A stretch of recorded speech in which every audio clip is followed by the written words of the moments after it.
Berikut ini akan dijelaskan tentang fungsi penerimaan dan fungsi laba. Fungsi penerimaan adalah suatu bentuk aliran dana masuk ke perusahaan yang berasal dari penjualan produk. Fungsi penerimaan merupakan fungsi yang menjelaskan hubungan antara harga produk dengan jumlah produk yang dihasilkan. Maka fungsi penerimaan adalah perkalian dari harga produk dengan jumlah produk yang dihasilkan. Berikut ini adalah rumusan dari fungsi penerimaan. TR sama dengan P dikali Q. Besarnya penerimaan dari suatu perusahaan sangat bergantung atau dipengaruhi oleh tingkat harga, P, dan jumlah barang yang diproduksi. Berikutnya adalah nilai rata-rata penerimaan, di mana secara matematis rumusnya adalah sebagai berikut. Average revenue atau AR sama dengan TR per Q atau sama dengan P. Jadi AR adalah P. Ya.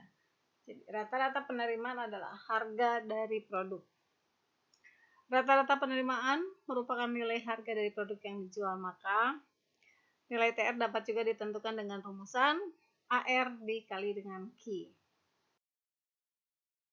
Nilai marginal penerimaan menggambarkan besarnya penerimaan yang dihasilkan apabila terjadi perubahan dari jumlah barang yang dijual. Berikut adalah rumusan dari marginal penerimaan. Marginal revenue adalah delta TR dibagi dengan delta Q, di mana delta TR adalah TR2 dikurangi TR1 dibagi dengan Q2 min Q1. Besarnya nilai TR yang maksimum terjadi pada saat MR adalah 0 atau MR sama dengan. Berikut ini adalah bentuk dari kurva penerimaan total, ya, di mana sumbunya, ya, yang tegak adalah penerimaan, yang datar adalah jumlah barang.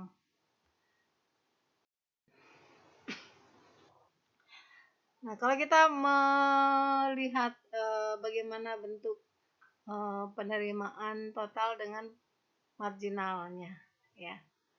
Marginal ini adalah perubahan dari penerimaan total yang dihasilkan kalau ada perubahan dari barang yang dijual. Ini kita pakai asumsinya contoh kasus, ya. Maka bentuk contoh kasus untuk fungsi laba dari pedagang bakso, ya, seperti ini. Kebetulan kurva marginal penerimaannya adalah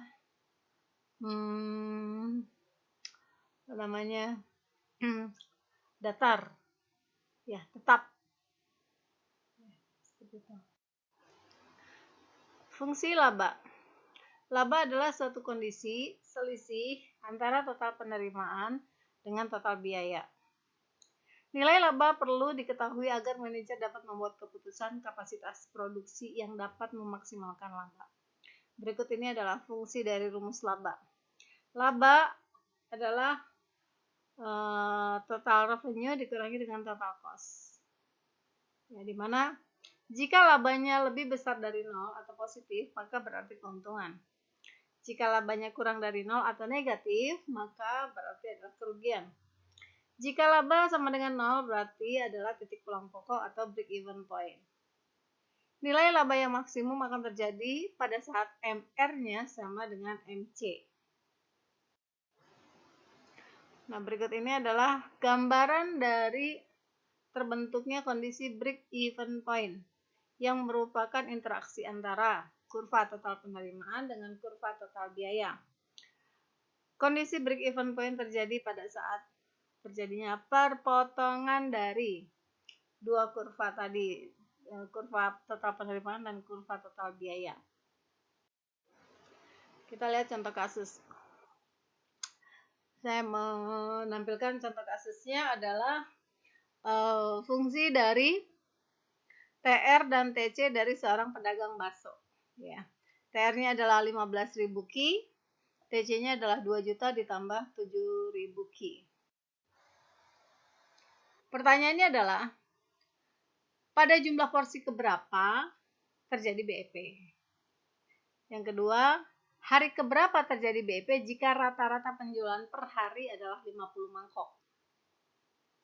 Yang ketiga, jika fixed cost-nya adalah 0 karena sudah terbayar ya. Sudah terbayar fixed cost-nya. Maka berapakah laba per hari yang diterima pedagang? Yang keempat, jika fixed cost-nya dalam hal ini adalah tenaga kerja, dalam hal ini adalah upahnya, upah tenaga kerjanya adalah 750.000 per bulan. Ini rupiah, 750.000 rupiah per bulan. Berapakah laba bersih yang diterima pedagang dalam 1 bulan? Ya, kita beri asumsinya bahwa jumlah hari kerja per bulannya adalah 25 hari karena ada hari libur. Oke, bagaimana kita menjawabnya? Yang pertama, berapa porsi? Ya, sehingga terbentuk kondisi BEP. Syarat BEP adalah TC sama dengan TR, itu syaratnya. Maka kita membuat turunannya. TC-nya adalah 2 juta ditambah 7.000 Ki, TR-nya adalah 15.000 Ki. Kemudian kita selesaikan, didapatlah hasil Ki-nya adalah 250. Dalam hal ini satuannya adalah porsi. Maka jumlah porsi yang harus terjual agar terjadi BEP adalah 250 porsi. Kemudian hari keberapa terjadi BEP? Jumlah hari yang dibutuhkan agar terjadi BEP. Nah, kita lihat ya, kita sudah punya berapa jumlah Ki pada saat BEP yaitu 250. Kemudian dibagi dengan jumlah porsi per harinya. Rata-rata ya, jumlah porsi per hari rata-ratanya adalah 50. Maka 250 dibagi 50 sama dengan 5 hari. Maka jumlah hari agar terjadi BEP itu adalah 5 hari. Ya, pada saat dia baru launching sampai dengan terjadinya BEP adalah 5 hari. Kemudian kalau FC-nya adalah 0, artinya udah terbayar nih modal tetapnya udah terbayar ya. Kemudian berapa laba per hari dari pedagang itu? Laba itu kan TR min TC. Ya, TR min TC.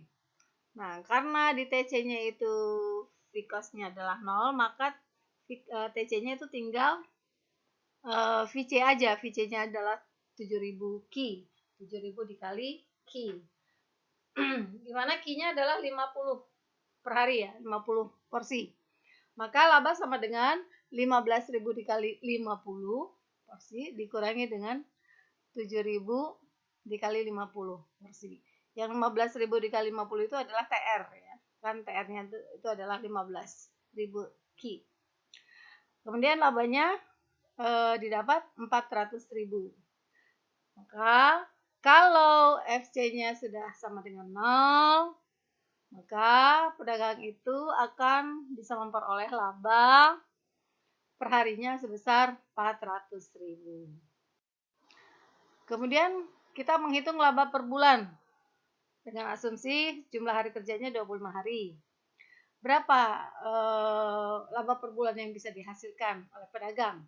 Jika fixed cost-nya adalah 750.000 rupiah. Fixed cost ini apa? Ini adalah upah tenaga kerja. Ya, jadi si pedagang itu tidak bekerja sendiri tapi dia mempekerjakan seorang asisten. Maka kita akan menghitung ya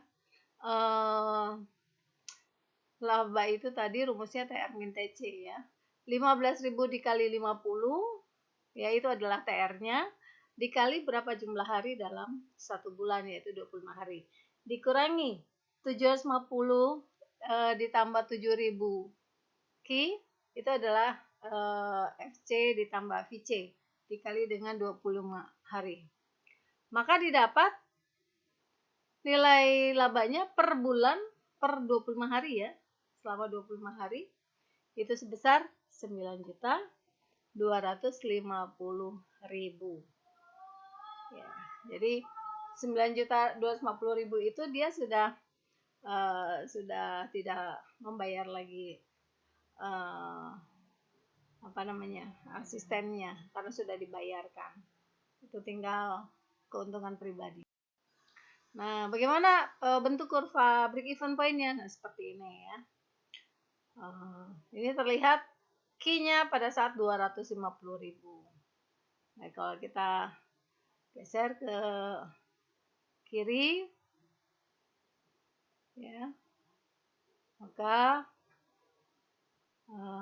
break even-nya terjadi pada saat berapa?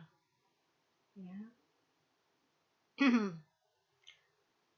Berapa kita ini kan kondisi BP ini kan TR sama dengan TC. Kalau TR-nya adalah 15.000 Ki, 15.000 dikali 250 ya, itu adalah nilai penerimaannya dan nilai biayanya. Nah, berikutnya adalah latihan soal ya. Ini untuk apa namanya? Fungsinya mirip-mirip ya, hanya kasusnya adalah pengusaha laundry ya, di mana TR-nya adalah 6.000 Ki, TC-nya adalah 2 juta ditambah 3.000 Ki. Ki-nya dalam satuan kilogram. Nah, pertanyaannya adalah maka tentukanlah berapa kilogram cucian pada kilogram cucian ke berapa terjadi break even point. Hari keberapa terjadi break even point jika rata-rata transaksi per harinya 20 kg. Jika fee cost-nya adalah 0 karena telah terbayar, maka berapa laba per hari yang diterima pengusaha laundry. Yang keempat, jika fee cost-nya dalam bentuk upah tenaga kerja adalah 750.000 per bulan, berapakah laba bersih yang diterima pengusaha laundry ya, bukan pedagang dalam 1 bulan.